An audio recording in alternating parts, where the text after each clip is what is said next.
Hello champions, welcome to Origin. मेरा नाम Prince Kumar है और आप सभी का इस वीडियो लेक्चर में बहुत बहुत स्वागत है। पिछले लेक्चर में हम लोग जो भी पढ़े थे और पिछले लेक्चर में हम लोग मिलने दो गांवों के बारे में पढ़े थे। वो था हमारा एक अवध के बारे में और दूसरा था हमारा गुडेम हिल्स के बारे में, जो कि था आंध्र प्रदेश में, है ना।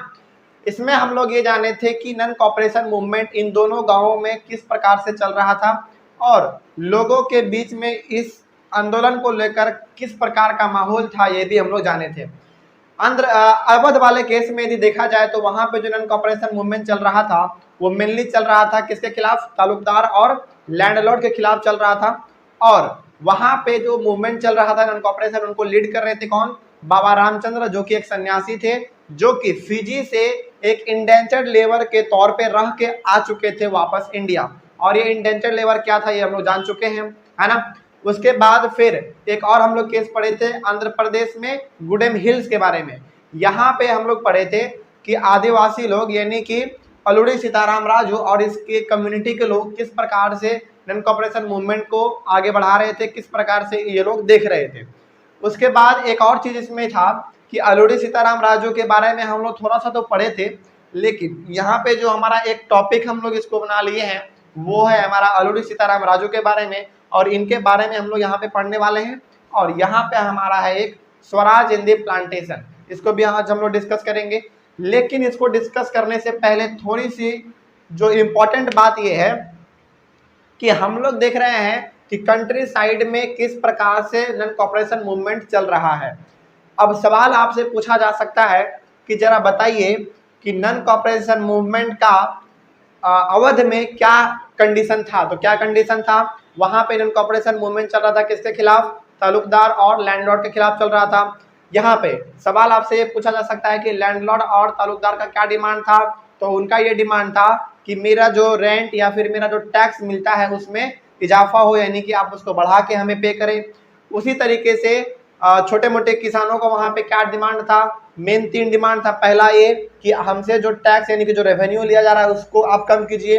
दूसरी चीज ये कि आप जो हमसे बेगर के तौर पे काम करवाते हैं, यानी कि काम तो करवाते हैं लेकिन पैसे नहीं देते हैं, इसको खत्म कीजिए। तीसरा ये कि कभी कभी ये सब जब अपना काम नहीं कर पाते थे या फिर रेंट या फिर टैक्स नहीं दे पाते थे लैंडलॉर्ड और तालुकदार को, तो जमींदार आते थे, उन सभी को बुरी तरीके से मार पीट के चले जाते थे। इन तीनों चीजों को खत्म किया जाए, यही हमारा डिमांड था किनका? पीजेंट्स का। कहाँ पर? अवध में। लेकिन अब आपसे सवाल ये पूछा जा सकता है कि नन कॉपरेशन मूवमेंट को लेकर क्या वहां पे आइडियोलॉजी था लोगों का। यहाँ पे देखिए एक बात आपको ये समझना पड़ेगा, हम लोग पढ़ रहे हैं नेशनलिज्म इन इंडिया। एक और चीज, महात्मा गांधी ने जो मूवमेंट शुरू किया, जो भी मूवमेंट महात्मा गांधी ने शुरू किया, चाहे वो रॉलेट सत्याग्रह हो, चाहे वो नन कॉपरेशन हो, चाहे हम लोग आगे पढ़ेंगे civil disobedience movement, Mahatma Gandhi का एक ही मोटिव था। क्या मोटिव था? कि अंग्रेजों से हमें छुटकारा मिल जाए, यानी कि अंग्रेजों से हमें आज़ादी मिल जाए। ये महात्मा गांधी का मानना था। लेकिन हर एक तरह का आदमी, हर एक क्लास के लोग, हर एक मूवमेंट को अलग अलग तरीके से देख रहे थे और उसका मतलब भी वो लोग अलग अलग समझ रहे थे। अब जैसे महात्मा गांधी का इन सारे मूवमेंट को लेकर क्या मकसद हो सकता है? महात्मा गांधी जी का इन सारे मूवमेंट को लेकर ये मकसद हो सकता है कि हमें किस प्रकार से अंग्रेजों से आज़ादी मिल सकता है। लेकिन यहाँ पे हर एक क्लास के लोगों के लिए आज़ादी का मतलब अलग अलग था। फॉर एग्जाम्पल, यदि आपसे पूछा जाए कि अवध के किसानों के लिए आज़ादी का मतलब क्या था, तो वहां पे आज़ादी का मतलब क्या था? याद कीजिए, उनका डिमांड मेनली क्या था? 3 डिमांड था। तो वही उसका डिमांड क्या था? आज़ादी का मतलब था, है ना। ये आपको आगे मिलेगा कि हर एक क्लास के लोगों का अलग अलग डिमांड था, प्लस अलग अलग वो लोग आज़ादी के मतलब को भी समझ रहे थे। जैसे अवध के बारे में यदि कहा जाए तो अवध के लोगों के लिए आज़ादी का मतलब क्या था? अवध के लोगों के लिए आज़ादी का मतलब ये था कि उनसे जो रेवेन्यू लिया जाता है, जो टैक्स लिया जाता है, उसमें कमी हो जाए, है ना। जो बेगर का जो सिस्टम है वो खत्म हो जाए, और जो लैंडलॉर्ड उनको आके बुरी तरीके से मारते पीटते हैं, यानी कि दबाते हैं उनको, वो खत्म हो जाए। ये आज़ादी का मतलब था अवध में। उसी प्रकार से यदि आपसे पूछा जाए कि गुडेम हिल्स में आज़ादी का मतलब लोगों के लिए क्या था, तो याद कीजिए कि अलूड़ी सीताराम राजू और उनके कम्युनिटी के सारे लोगों को जंगल में जाने से रोक दिया गया था ब्रिटिश के द्वारा, है ना। ये हम लोग अपने पिछले लेक्चर में जान चुके हैं। और वो लोग ना ही वहां पे अपने गाय भैंस को चरा सकते थे, ना ही वहां से लकड़ी ला सकते थे, ना ही वहां से फल और फूल ला सकते थे, है ना। तो ये सारा चीज था। तो गुडेम हिल्स वालों के लिए आजादी का मतलब क्या था? आजादी का मतलब वहां पे उन लोगों के लिए था कि हमें जंगल में जाने का मौका मिले, प्लस हम लोग अपने गाय भैंस को वहां पे चरा सके, प्लस वहां पे हम लोग वहां से हम लोग अपने फल सब्जी को भी ला सके, और हम अपने लिवलीहुड यानी कि डेली का जो हमारा रोजमर्रा का जो जिंदगी है उसको आगे बढ़ा सके। ये आजादी का मतलब था कहाँ पर? गुडेम हिल्स के लोगों का। तो यहाँ पे हम केवल आपको ये समझाना चाह रहे हैं कि गांधी जी ने जो भी मूवमेंट शुरू किया, हर एक मूवमेंट को हर एक प्रकार के लोगों ने अलग अलग नजरिए से देखा, हर एक के लिए आजादी का मतलब अलग अलग था। और एक और चीज जो सबसे कॉमन था सभी आंदोलन में, ये कि गांधी जी ने जितने भी आंदोलन शुरू किए वो डायरेक्टली कहते थे कि किसी भी आंदोलन में यानी कि किसी भी मूवमेंट में, चाहे वो रॉलेट सत्याग्रह हो, चाहे नॉन कॉपरेशन हो, और चाहे हम लोग आगे पढ़ेंगे सिविल डिसोबीडियंस मूवमेंट, कोई भी मूवमेंट हो कहीं पे भी वायलेंस नहीं होना चाहिए, यानी कि कहीं पे भी मारपीट लड़ाई झगड़ा किसी के साथ नहीं होना चाहिए, किसी को क्षति नहीं पहुंचना चाहिए। लेकिन जस्ट इसका उल्टा होता था हर एक आंदोलन में। महात्मा गांधी कहते तो थे कि लड़ाई झगड़ा नहीं होना चाहिए, लेकिन हर एक आंदोलन में लड़ाई झगड़ा ही होता था। और ये चीज हमको आगे मिलेगा, जिसके कारण गांधी जी ने जितने भी मूवमेंट लॉन्च किए केवल और केवल एक ही कारण से उनको हर एक मूवमेंट को रोकना पड़ा, और वो था हमारा वायलेंस। यानी कि हर जगह पे हिंसा बढ़ रहा था, लड़ाई झगड़ा हो रहा था, जिसके कारण लोग मारे जा रहे थे लोगों के बीच में, plus British east India company के बीच में लड़ाई झगड़ा हो रहा था, लोगों को नुकसान हो रहा था, संपत्ति को नुकसान पहुंच रहा था। इसीलिए वहां पे हर एक आंदोलन को जो भी गांधी जी ने शुरू किया था उनको रोकना पड़ा था। तो इस कॉन्सेप्ट को आप याद रखेंगे ताकि आप इस चैप्टर को आगे रिलेट कर पाए, है ना। खैर, ये तो आप याद रखेंगे। अब है हमारा आज का टॉपिक अल्लूरी सीताराम राजू। अल्लूरी सीताराम राजू के बारे में हम लोग पढ़ रहे हैं क्योंकि गुडेम हिल्स के बारे में पढ़े थे जब, तो वहां पे अल्लूरी सीताराम राजू का जिक्र हुआ था, है ना। तो अल्लूरी सीताराम राजू के बारे में कुछ और यहाँ पे पॉइंट है, इसके बारे में हम लोग जान लेते हैं। इसको एक अलग ही टॉपिक बनाने का मेरा मकसद ये है कि यदि आपसे एक शॉर्ट नोट के रूप में या फिर 3 नंबर या फिर 4 नंबर में यदि सवाल पूछ दे कि right a short note on Alluri Sitaram Raju, तो आप इसको ये बता सकते हैं, है ना। तो क्या है? He had a variety of special power. अब समझते हैं अल्लूरी सीताराम राजू के बारे में कि आखिर इनके बारे में क्या था, वहां पे क्या इनके बारे में था। देखिए, गुडेम हिल्स में जितने भी लोग रहते थे उन सभी का ये मानना था कि अल्लूरी सीताराम राजू के पास एक अलग ही पावर है। हालांकि ये सही में है कि नहीं है ये तो बुक में नहीं लिखा हुआ है, लेकिन गुडेम हिल्स में जितने भी लोग रहा करते थे अल्लूरी सीताराम राजू के अलावा, उन सभी का ये मानना था कि अल्लूरी सीताराम राजू के पास एक अलग का ही पावर है, एक अलग ही उनके पास शक्ति है। क्या शक्ति है देखते हैं। He could make correct astrological prediction, he could heal people and he could survive even bullet shots. मतलब ये हो गया कि वहां के लोगों का ये कहना था कि अल्लूरी सीताराम राजू के पास एक अलग ही प्रकार का शक्ति है। क्या शक्ति है? ये बिल्कुल का बिल्कुल सही भविष्यवाणी करता है, ये लोगों का कहना था। वहां पे क्या कहना था? सबसे पहली बात कि अल्लूरी सीताराम राजू बिल्कुल सही भविष्यवाणी करता है। सपोज मान लीजिए यदि कल बारिश होने वाला है तो अल्लूरी सीताराम राजू यदि आज कह दिया कि आज बारिश होगा तो कल हो जाता होगा बारिश, ऐसा लोगों का कहना था गुडेम हिल्स में। तो सबसे पहला ये कि वो बिल्कुल सही एस्ट्रोलॉजिकल प्रेडिक्शन करता था, यानी कि भविष्यवाणी करता था। एस्ट्रोलॉजिकल प्रेडिक्शन का मतलब हो गया भविष्यवाणी, ठीक है। तो अल्लूरी सीताराम राजू क्या करते थे? भविष्यवाणी करते थे, और वहां के लोगों का ये कहना था कि वो सही भी हो जाता था। उसके बाद एक और वहां पे खास पावर उनके पास ये था अल्लूरी सीताराम राजू के पास कि वो सरवाइव कर सकता था बुलेट लगने के बाद भी, यानी कि गोली लगने के बाद भी वो जिंदा रह सकता था। ये तो बिल्कुल एक एलियन टाइप का हो गया ना। खैर, इसके पास ऐसा पावर होगा तभी तो लोग यहाँ पे कह रहे हैं, है ना। तो गुडेम हिल्स के बारे में लोग ये कहते थे अल्लूरी सीताराम राजू के बारे में, गुडेम हिल्स के लोग कहा करते थे अल्लूरी सीताराम राजू के बारे में कि वो भविष्यवाणी सही करता है। दूसरी चीज ये कि वो बंदूक लगने के बाद भी जीवित रह लेता है, यानी कि जिंदा रह लेता है। ये हमारा सेकंड पॉइंट हो गया। उसके बाद he was an incarnation of God. वहां के लोग अल्लूरी सीताराम राजू को भगवान का दूसरा रूप मानते थे। याद रखिए क्या है यहाँ पे? Incarnation of God. इसका मतलब हो गया भगवान का दूसरा रूप। बात समझ आ रहा है?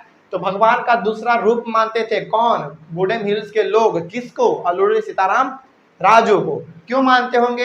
क्योंकि वो भविष्यवाणी जो करता था वो बिल्कुल सही हो जाता था, वो बंदूक लगने के बाद भी जिंदा रह लेता था। ये किसी चमत्कार से तो कम नहीं है, इसीलिए इनको भगवान का दूसरा रूप भी कहा जाता था। उसके बाद he was inspired by Mahatma Gandhi, लेकिन लेकिन लेकिन महात्मा गांधी से ये बहुत ही ज्यादा इंस्पायर था। अल्लूरी सीताराम राजू महात्मा गांधी से बहुत ही ज्यादा इंस्पायर था। दिन रात महात्मा गांधी का ये नाम जपता रहता था, दिन रात। उसके बाद फिर क्या देखते हैं आगे, he persuaded people to wear khadi and give up drinking. Mahatma Gandhi से ये इतना ज्यादा प्रेरित था, इतना ज्यादा ये इंस्पायर था कि लोगों को ये कहते थे, अल्लूरी सीताराम राजू बाकियों को समझाते थे कि खादी पहनो और जो शराब पीते हो उसको छोड़ दो। अब जरा देखिए ये कितना अच्छा मैसेज दे रहा है। क्या मैसेज दे रहा है? कि जो शराब आप पीते हैं उसको छोड़ दीजिए, और जो आप ब्रिटिश का क्लॉथ पहनते हैं, जो कपड़ा पहनते हैं, उसको भी आप छोड़ दीजिए, खादी को पहनिए। और ये दोनों आइडिया किसका था? गांधी जी का था।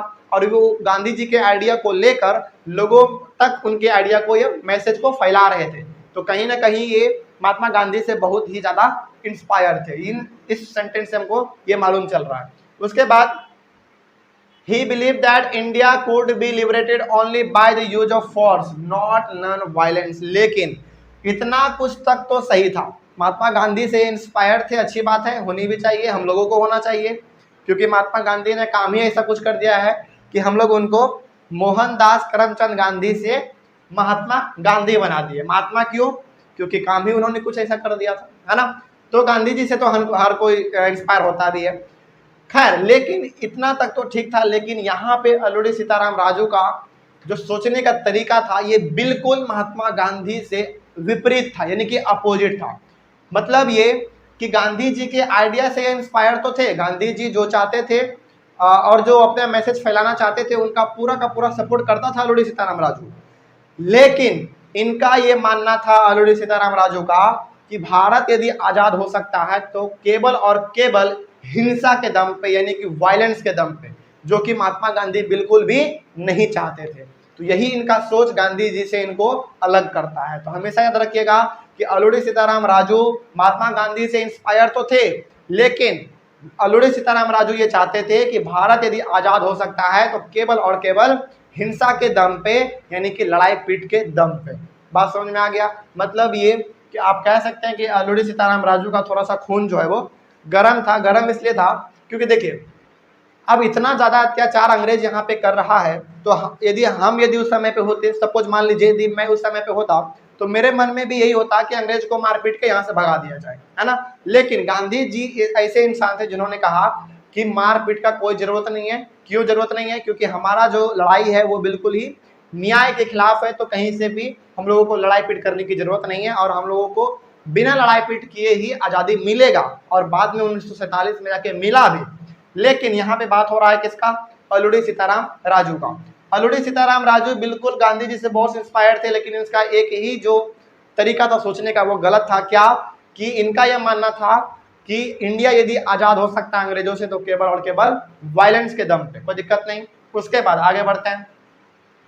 Raju was captured for his guerrilla warfare. याद कीजिए हम लोग अपने नेक्स्ट लेक्चर में पढ़े थे कि गुडेम हिल्स के लोग क्या फॉलो क्या करते थे? Militant guerrilla movement. मतलब ये कि जब इन लोगों को जंगल में जाने के लिए नहीं दिया गया इजाजत, परमिशन नहीं दिया गया, तो ये लोग जंगल में जबरन घुसते थे और वहां पे पेड़ के नीचे, पेड़ के पीछे या फिर पेड़ के ऊपर छुप जाते थे और वहां से छुप छुप के तीर से हमला क्या करते थे।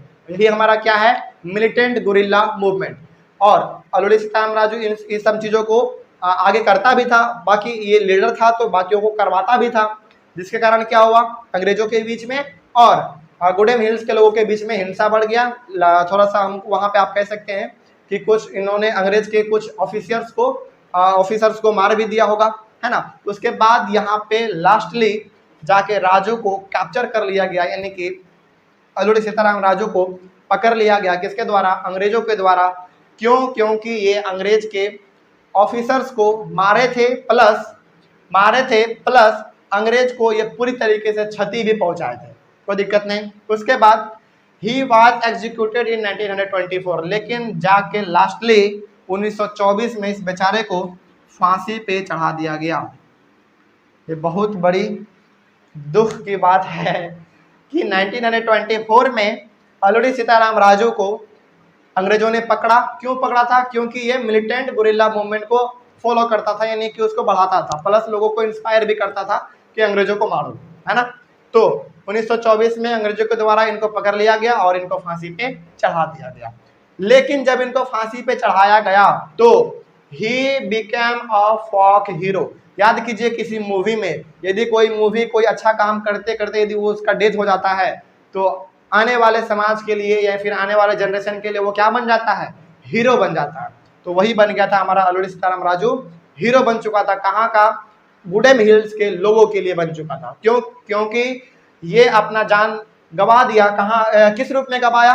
भारत को आजादी दिलवाने में गवाया। कोई दिक्कत नहीं। तो इनको जो है वहाँ के लोग हीरो की तरीके से, हीरो के तरह पूजने लगे, उनको मानने लगे, वहाँ पर उनका मूर्ति बनाया गया। इस प्रकार से इनको वहाँ पे हीरो का दर्जा दे दिया गया। उसके बाद जब इनको फांसी पे लटकाया गया, उसके बाद क्या हुआ? The Gudem people attacked the police station, attempted to kill British officials. जब इनको फांसी पे लटकाया गया, ये तो स्वाभाविक सी बात है ना कि यदि किसी हीरो को जिसको आप चाहते हैं और उसको यदि कोई सजा मिल जाए, फांसी की सजा मिल जाए, तो हमारे फॉलोवर्स यानी कि हम लोग क्या करेंगे? उन पे अटैक करेंगे ही करेंगे, है ना। तो यही बात था कि जब इनको फांसी पे चढ़ा दिया गया तो वहाँ के जितने भी लोग थे गुडेम हिल्स के, उन सभी ने पुलिस स्टेशन पे अटैक किया। बहुत सारे ब्रिटिश के ऑफिसर्स को मार दिया गया, है ना। तो ये हिंसा वहाँ पे हमको देखने को मिल रहा था। कहाँ पे? गुडेम हिल्स में। कोई दिक्कत नहीं, बात समझ में आ रहा है। तो यहाँ पे भी आपको अल्लूरी सीताराम राजू वाले केस में वायलेंस देखने को मिल रहा है। कोई दिक्कत नहीं। ये तो हो गया पूरा का पूरा केस हमारा गुडेम हिल्स का, और ये था हमारा पूरा एक शॉर्ट नोट अल्लूरी सीताराम राजू के बारे में। अब हमारा नेक्स्ट टॉपिक है स्वराज इन दी प्लांटेशन। ये भी आपके बुक में एक टॉपिक है, स्वराज इन दी प्लांटेशन। याद कीजिए, हम लोग डिस्कस किए थे, स्वराज एक हिंदी वर्ड है। ये जो आप यहाँ पे स्वराज देख पा रहे होंगे, ये एक हिंदी वर्ड है स्वराज। इसमें दो चीज मिला हुआ है, स्वराज, स्वराज यानी कि स्वराज मतलब ये हो गया कि अपना राज, अपना देश, अपना अधिकार, अपना आजादी। तो कहाँ पे? लेकिन कहाँ पे? इन दी प्लांटेशन। प्लांटेशन क्या होता है?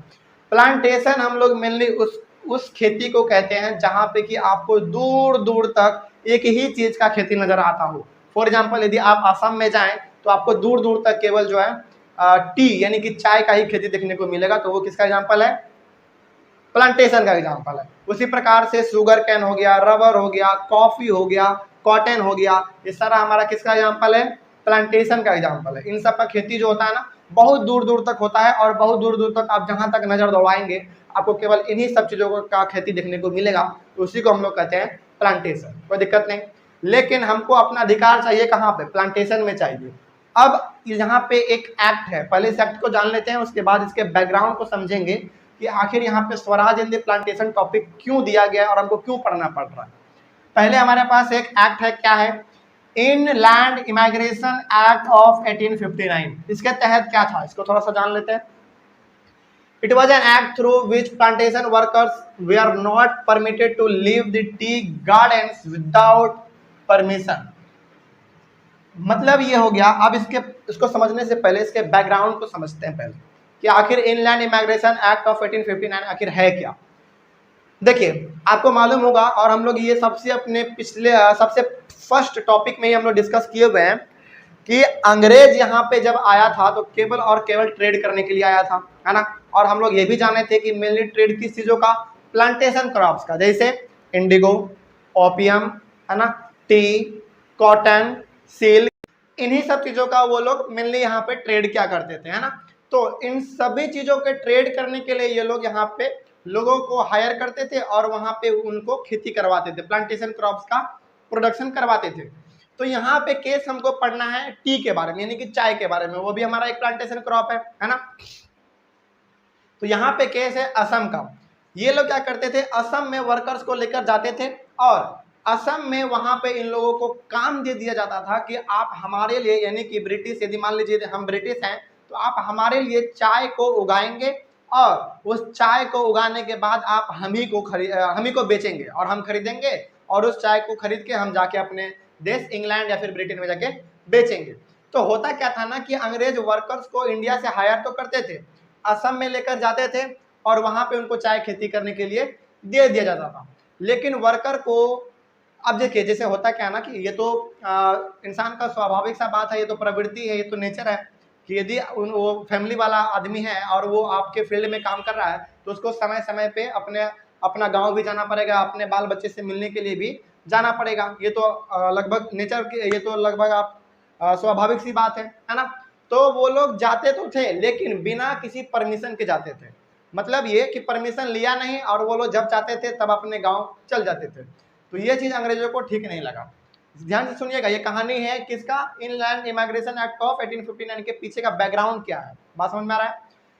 तो ये लोग अंग्रेज वर्कर को हायर करते थे और वहां पे असम में जाके इन लोगों को खेती करने के लिए दे दिया जाता था। तो वर्कर क्या करते थे, अपने फैमिली से मिलने के लिए अपने गांव चले जाते थे बिना परमिशन के। तो ये चीज अंग्रेजों को ठीक नहीं लगा।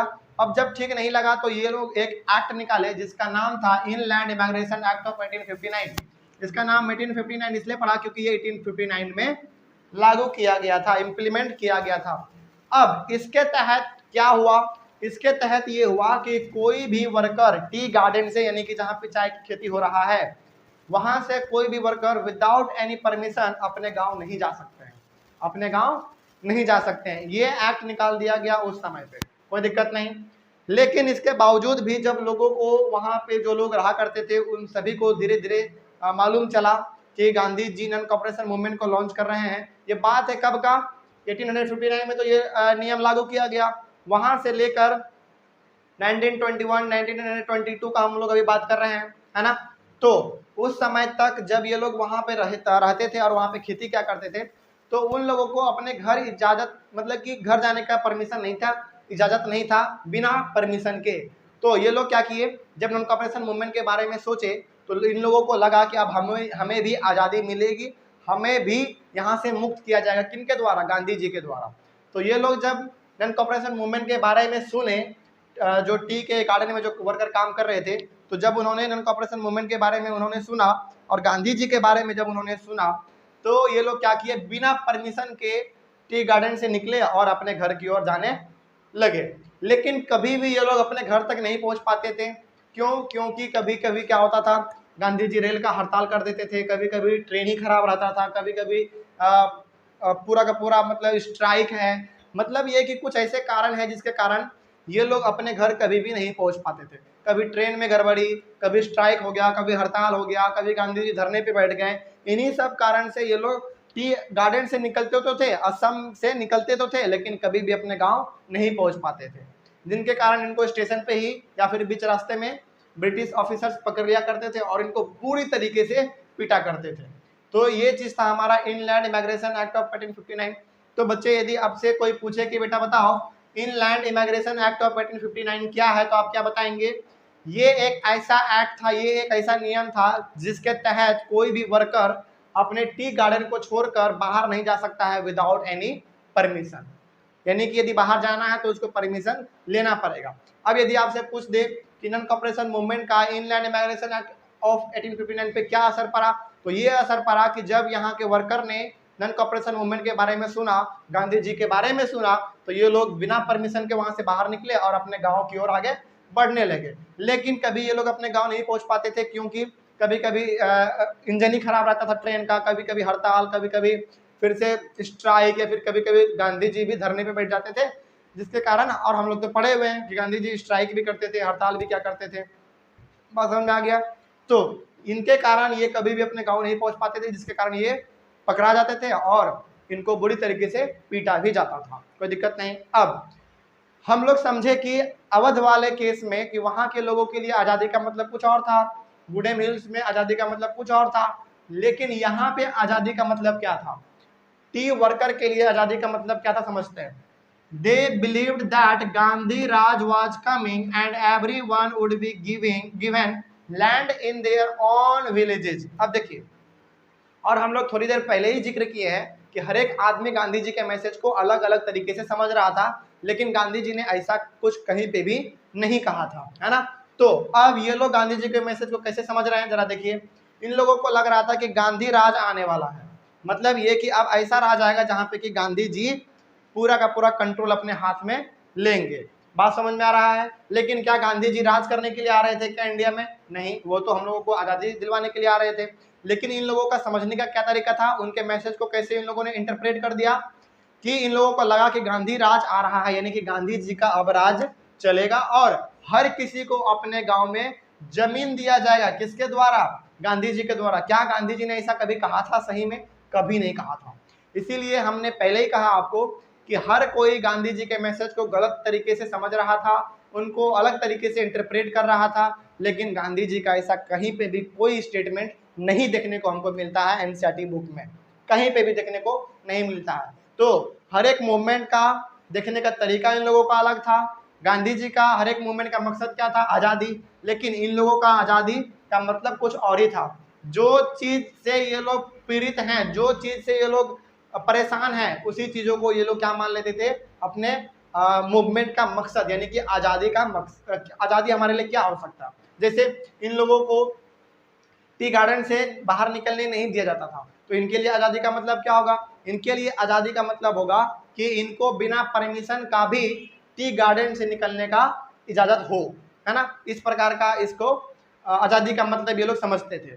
मतलब ये हो गया कि हर क्लास के लोग, हर प्रकार के लोग उस समय पे आज़ादी का मतलब अलग अलग तरीके से समझ रहा था और गांधी जी के मैसेज को अलग अलग तरीके से इंटरप्रेट कर रहा था। लेकिन गांधी जी ने कहीं पे भी ऐसा कुछ नहीं कहा था। कोई दिक्कत नहीं।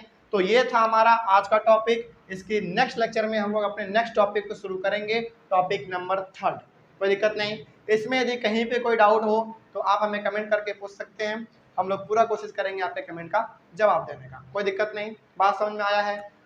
चलिए आज का क्लास तब यहीं पे ओवर करते हैं, मिलते हैं अपने नेक्स्ट लेक्चर में। तब तक के लिए थैंक यू वेरी मच। अपने स्टडी को आगे बढ़ाते रहिए और अपने हेल्थ पे हमेशा ध्यान दीजिए, क्योंकि मैं बार बार कह रहा हूँ कि आप 10th में एक दिन भी बीमार होना अफोर्ड नहीं कर सकते हैं।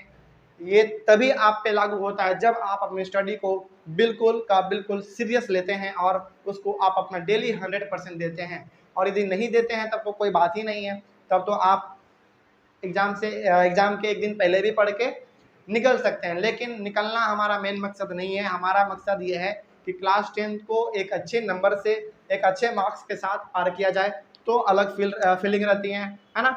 तो हमारी तो बेस्ट विशेष आपके साथ है। बस अपनी प्रिपरेशन आगे बढ़ाते रहिए और यहाँ पे जो कुछ भी पढ़ाया जा रहा है, आपको जो भी सिखाया जा रहा है, कोशिश करें उसको ध्यान से समझे। ना समझ में आए तो कमेंट करें, हम लोग पूरा कोशिश करेंगे आपके कमेंट का जवाब देने का। बाकी अपने स्टडी को आप आगे बढ़ाते रहिए। Thank you very much.